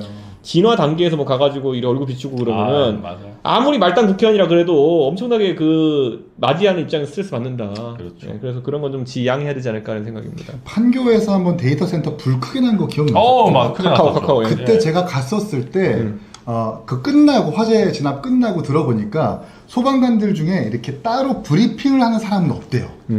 그러니까 모두 다 현장에 투입돼가지고 불을 꺼야 되는 인원인데, 오면은 이제 어떻게든 추려가지고 브리핑을 시킨다라는 거예요. 그 이제 소방관, 그때 소방서장님이 사실 브리핑하는 인원 없어서 정치인이나 이런 사람들 안 오는 게 좋다라고 말씀을 해주시더라고요. 이거 정치인들이 좀 기억했으면 좋겠어요. 네. 얼마나 그게 뭐 브리핑 할 일이 많으면 상황판을 계속 이제 칠판을 들고 다니거든요. 근데 그게 뭐 내부 보고용도 있겠지만은 정치인들이 가면은 수치 하나만 틀려도 이제 막 나중에 뭐라 그러니까 굉장히 맞아요. 스트레스를 더 받는 거예요. 일반적인 보고보다는. 그런 거고. 자, 5만원권 폐지할 생각 없나요? 라고 이렇게 질문하셨는데요. 5만원권을 폐지하면은 지갑이 두꺼워질 텐데, 예, 요즘 뭐 카드를 많이 쓰고 전자화폐를 많이 쓰는 상황이기 때문에 현금 들고 다니는 양이 줄긴 했지만요. 5만원권 폐지하면은 뭐 검은 돈이라는 게 좀 줄어들 수는 있겠죠. 근데 우리 샤이완에서 좀 불편하지 않을까요? 그럴 수 있겠죠. 네. 예. 사실 저는 오늘 제가 이번에 생성형 GPT 신형 이게 이미지 모델이 나와가지고 제가 오늘 사실 여러분 오시기 전에 방송하기 전에 제가 그 챗GPT 프로 계정으로 예. 그 연습하고 있었습니다. 잘 이미지 쓰는- 엄청 잘 만들어준다고 그러던데. 예, 그래가지고 만들어봤던 게 뭐냐면 이재명 대표 무죄 기념으로 해가지고 예. 25만원권 지폐 디자인 해줘 했더니만은 잘하더라고요. 예, 그리고 25만원권 지폐를 제가 그러니까 10,000원짜리 지폐랑 1,000원짜리, 5,000원짜리 지폐를 주고. 주고. 예. 이거랑 비슷한 스타일로 25만원권 지폐를 만들어줘. 그리고 거기에 등장하는 인물은 이재명 대표 초상화 사진으로 해줘. 이렇게 했더니만은 되게 잘 만들어주더라고요. 결과물이 있습니까? 경험 있죠, 제가. 네, 경험 있죠. 제가. 끝나고 봐야 되겠다. 예? 이거. 끝나고 봐야 되겠어요. 예, 되게 당황스럽긴 한데. 제가 어. 그래서 제작진 단톡방에 올려줬는데, 제작진 혹시 띄워줄 수 있나요? 예, 제작진, 나중에 찾아가 띄워주시면 되겠는데. 이거 화면에 나오면 논란이 아주 제대로 되겠는데요. 예, 이재명 대표의 25만 건을 제가 만들어 보기 위해 가지고 굉장히 노력을 많이 했습니다. 근데 되게 잘 만들어지더라고요. 예. 자, 제가 사실 그 코리오 같은 경우에도 여러 가지 만들어 보는 노력을 했고요. 오늘 예. 이상한 거 진짜 많아. 뭉크의 절규, 모나리자 이런 거 전부 다 오늘 합성해 가지고 저희가 만들어 봤는데요. 너무 많이 올려놔서 이거. 예. 그 고독하게 술 마시는 윤석열 대통령 사진 이런 것도 만들어 달라고. 우와. 와, 근데 진짜 잘 만들었다. 예, 이런 거. 예, 되게 잘 만들어 줍니다. 잘 만들었다. 예, 이런 거 있고. 까다 보면은 무죄를 받아서 기쁜 이재명 대표의 사진 뭐 이런 것도 저희가 만들어 달라고 했던 적이 있고요. 잘 만들어주네. 예, 그다음 보자. 예, 보면은 근데 기술이 너무 좋네. 네, 갈수록 이제 좋아지고 있습니다. 근데 아까 25만 원권 분명히 만들었는데 25만 원권이 어디 갔는지 한번 찾아보겠습니다. 근데 하여튼 챗GPT 이번에 저희가 돈 주고 쓰는 거 되게 잘 만들었다. 뭐 누가 이런 것도 만들었어? 마린의 합성한 것부터 다 있네요. 예, 어쨌든 다음 질문 보겠습니다. 예. 중국의 식량 비축률이 어마어마하다는데 혹시 동아시아 전쟁에 어떻게 대응할 건가요? 이게 군량을 모으고 있다는 의미로 지금 받아들이는데요. 중국이 식량을 비축하는 의미가 어딜까요? 대만을 침공하려고 하는 걸까요?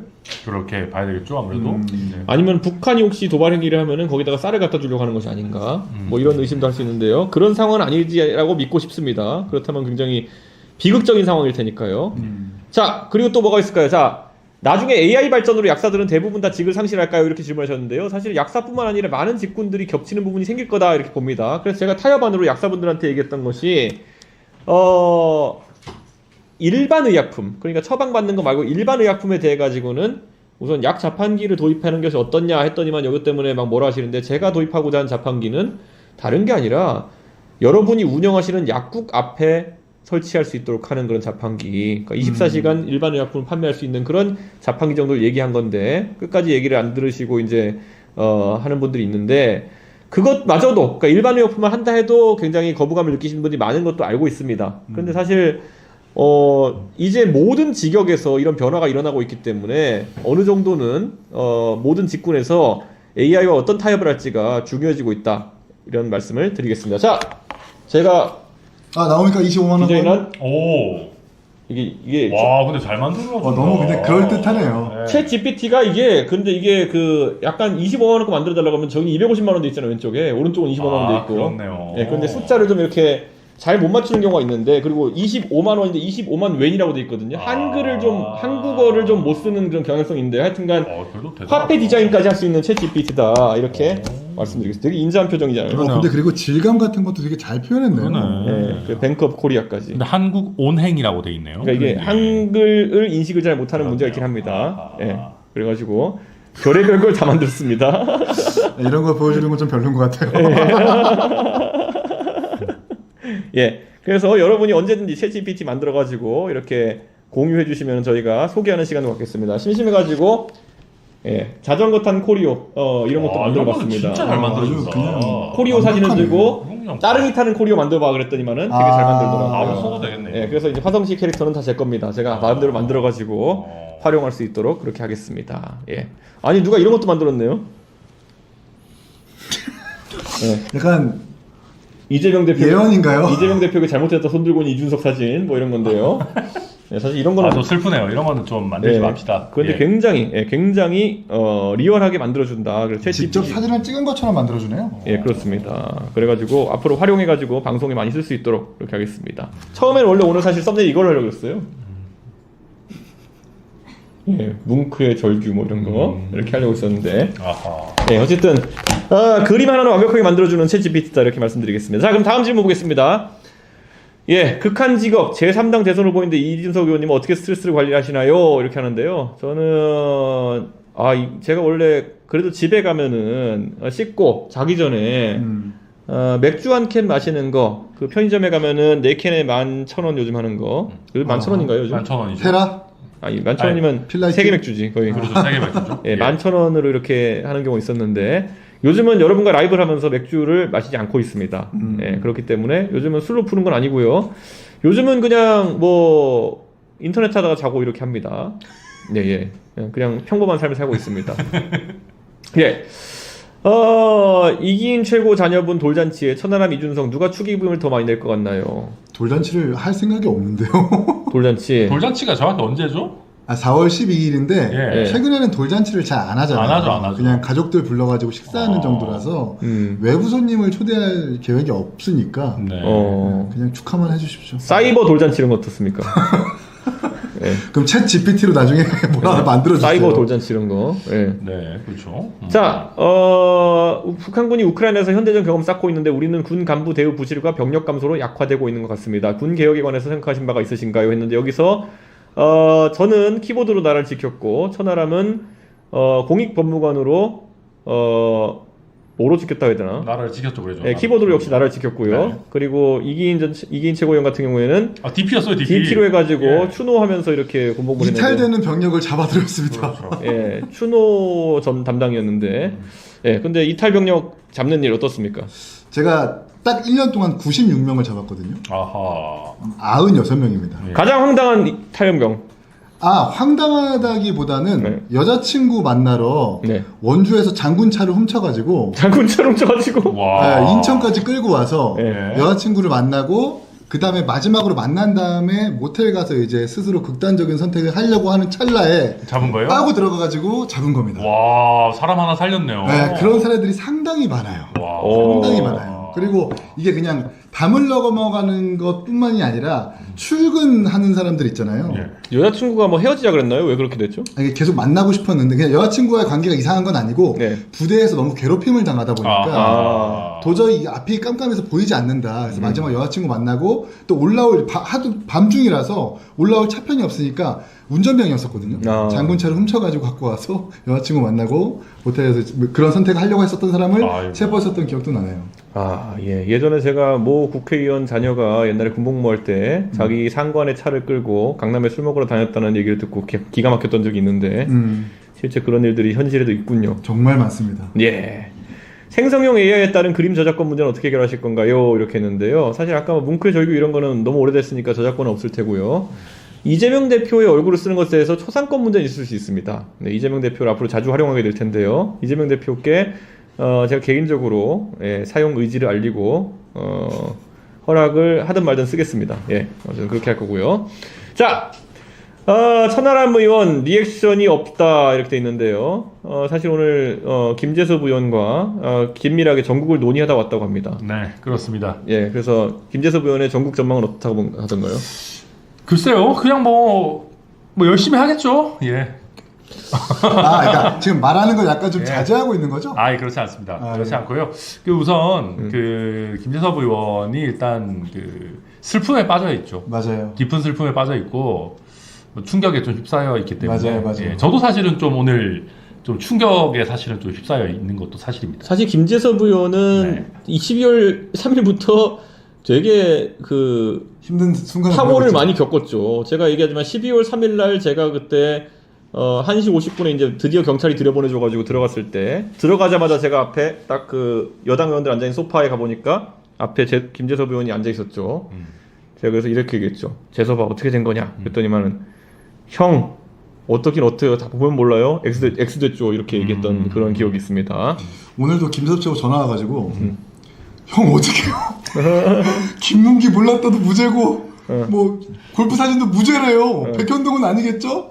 근데 백현동까지 유죄가 나니까 거의 뭐 세상 망한 사람처럼 낙담하더라고요. 그래서 그때 이제 제가 국민의힘 분위기를 제가 그때 채널A에 방송 나가가지고 묘사한 적이 있잖아요. 갔더니만은 국회의사담. 네, 국회의사담에서 가서 거기서 그렇죠. 김재섭 의원을 가장 먼저 봤다면 형 뭐긴 뭐요 X됐죠 이렇게 얘기한 게 첫 번째였고 그다음 뒤에 보니까 한동훈 전 대표가 이렇게 해맑게 손을 들고 있었다 그랬는데 친한계에서 뭣도 모르는 분들이 또 이제 이준석이 거짓말하고 있다 이런 식으로 이제 반박을 하던데요. 아하. 제가 할 게 없어서 그런 거 거짓말 하겠습니까? 그럼요. 또 오늘의 판결에 의하면은 네. 웃은 걸로 느껴졌다. 아니 진짜 웃었어.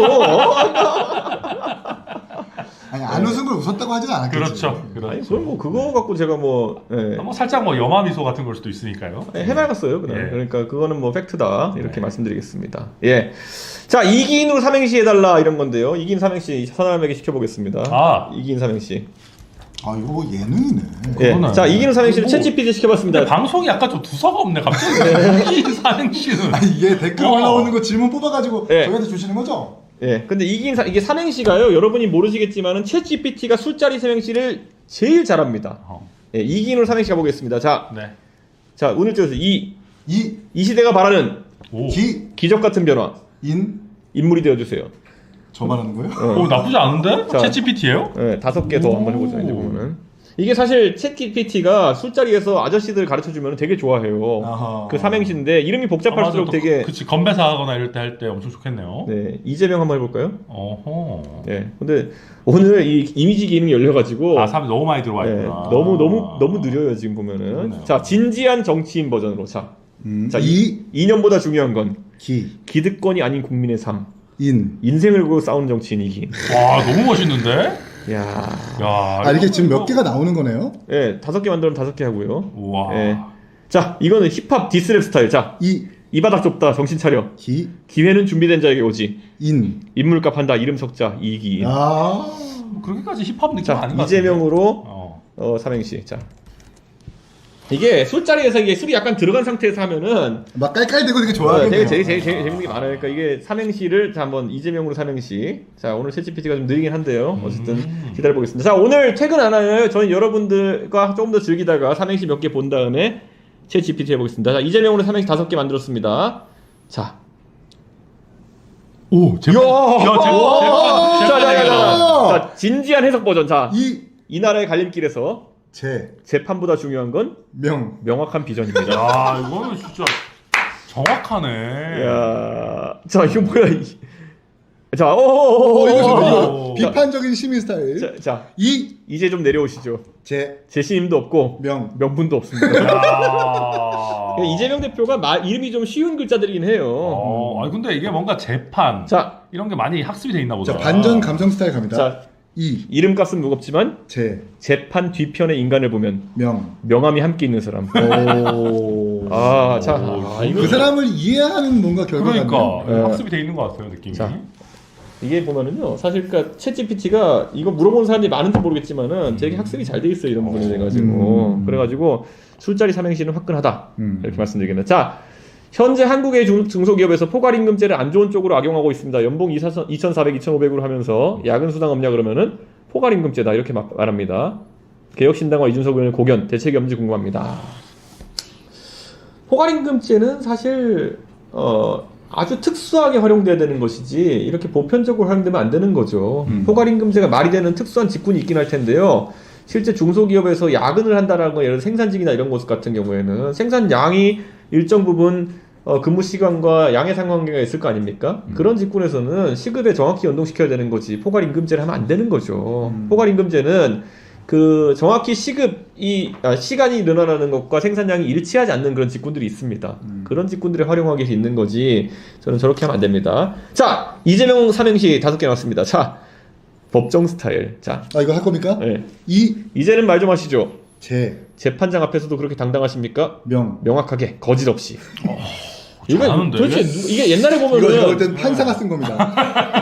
옛날에 보면 심심이 이런 거 잘못 교육시키면은 맞아요, 막 되게 이상한 욕하고. 소리 욕하고 맞아요. 이러잖아요. 예. 애가 좀 이상하게 발달해가지고 되는 경우가 있는데 자, 우와, 이야, 좋네요. 이거 좋다. 말 바꾸기를 풍자하는 버전입니다. 이 말했다가 제 말 바꾸고 또 바꾸고 명색이 정치인입니까? 야, 예. 기가 막히다. 대장동 저격이 따로 있어. 이거 대박이다. 갑니다. 이득 본 사람은 따로 있고 재개발은 명분이었죠. 명당 챙긴 사람 누굽니까? 누굽니까? 야, 이거 대박인데 진짜 이거. 이거는 GPT가 엄청나네.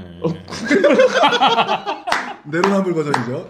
이재명을 합니다. 재판도 받고 명예도 깎고. 이거 약간 랩이네요. 라임이 맞네. 자, 5개 더 세게 해놓고 다음 질문 한번 보겠습니다. 자, 지금 보면은 야당의 줄타내기 사법부를 마비시켰다는 비판에 대해서는 어떻게 보시나요? 이런데요. 줄타내기에서 어떻게 생각하십니까? 맞죠. 뭐 마비시켰죠. 그러니까 지금 그 민주당이 되게 이상한 게 그 자기들이 이상한 탄핵 사건 안 만들었으면은 윤석열 대통령 더 일찍 나왔죠. 훨씬 더 빨리 나오고 뭐 오늘 이재명 대표 무죄 나왔으니까 뭐 지금은 이제 별로 신경 안 쓰겠죠. 뭐 늦어져도. 이제 아마 내일부터 민주당 의원들 태세 전환 엄청 할 겁니다. 사법부를 찬양하겠죠. 이제. 네, 그렇게 하면서 이제 헌재도 시간이 좀 걸려도 되니 인용해달라 뭐 이런 식으로 바뀌지 않겠나. 약간 챗GPT가 지금 뭔가 오염이 된 것 같아요. 그러네. 주옥 같은 것들이 나오고 있어 지금. 자, 이거 할 겁니까? 이거 위에 거 이거 할 거예요? 네, 자. 대장동 핵직격 버전. 이익은 당신 편. 재판은 쇼처럼. 명백한 책임을 왜 모른 척 하십니까? 이게 일단은 인터넷상에 있는 정보들을 다 자기가 학습해가지고 나오는 결과 아니에요? 엄청나. 기억 안 납니다 버전. 자, 이게 다 기억 안 난다니. 재판장이 웃습니다. 명색이 대선 후보 맞나요? 와. 저희가 한 거 아닙니다. 챗GPT가 만든 거예요. 와. 진심 담은 분노 버전. 자, 이제 그만 내려와라. 재활용도 안 되는 변명. 명줄이 길다지만 국민 인내심은 끝났다.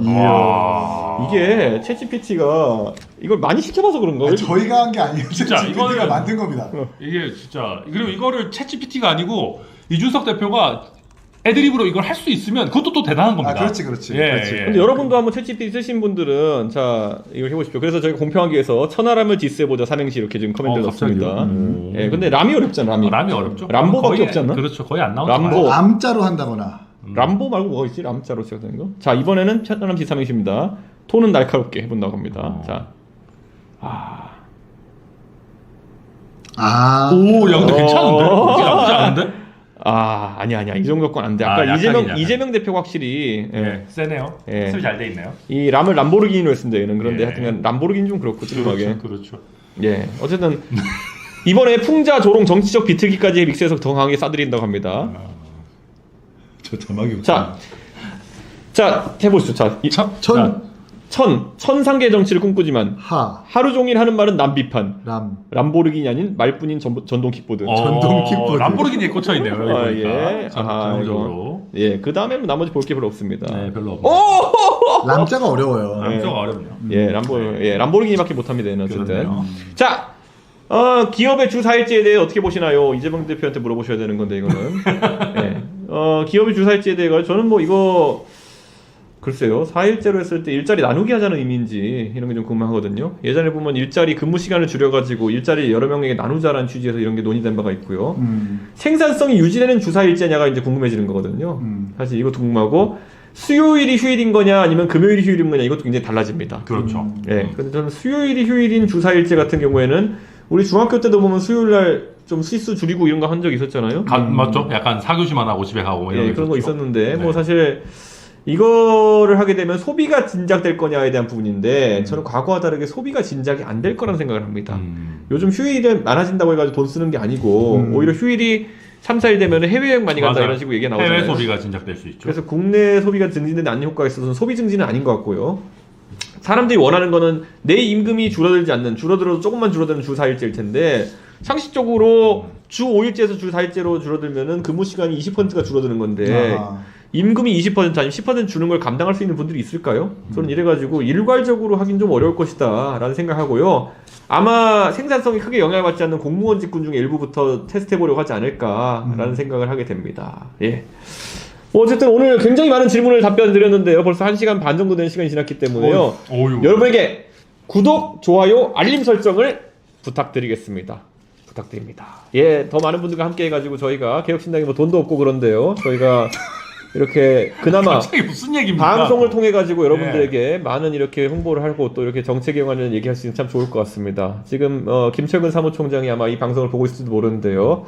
여러분이 구독자 수 이렇게 많이 늘려주시면은 천하람 그 대표 권한대행이 김철근 총장한테 큰 목소리로 지시를 내릴 수 있습니다. 그 장비 사십시오 이렇게 예, 이렇게 할 수도 있습니다. 그리고 그렇죠. 나중에 되면 저희가 뭐 카메라 있는 거 12개 이런 거 방송할 수도 있습니다. 예, 그날이 올 때까지 저희가 열심히 방송. 지금도 장비 충분히 좋은데요, 뭐. 예, 렌탈입니다 지금은. 예, 어쨌든 뭐 드론도 띄우고 뭐. 예, 차차. 지금 렌탈입니다. 렌탈이었구나. 차차. 홍대 렌탈샵에서 렌탈해 왔습니다. 정말요? 예, 그렇기 때문에 이건 일 단위 비용이 나가기 때문에 저희 자가 장비를 소유하는 그날까지 열심히 달리도록 하겠습니다. 밤 10시에 이준석의 라이브. 저희는 내일 또 어김없이 밤 10시에 잊지 않고 여러분을 찾아뵙겠습니다. 오늘도 좋은 밤 되십시오.